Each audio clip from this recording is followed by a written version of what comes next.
Untuk perizinan usaha di Palembang khususnya bagi UMKM, sudah dilimpahkan paten ke kecamatan atau untuk pembuatan siup sudah dapat dilakukan di kecamatan. Hal ini mempermudah masyarakat untuk mengurus izin usaha.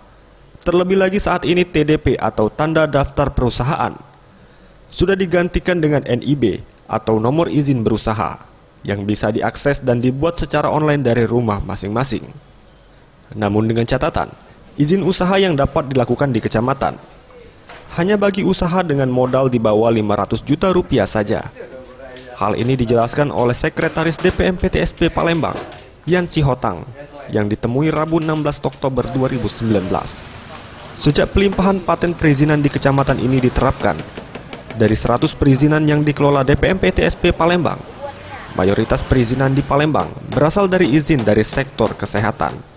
Paten kecamatan kepada Ibu Umi Falsum, yang modal di bawah 500 juta itu sudah bisa selesai di kecamatan, apalagi ditambah dengan hilangnya TDP menjadi NIB yang harus dibuat melalui OSS, One Single Submission itu kan bisa online.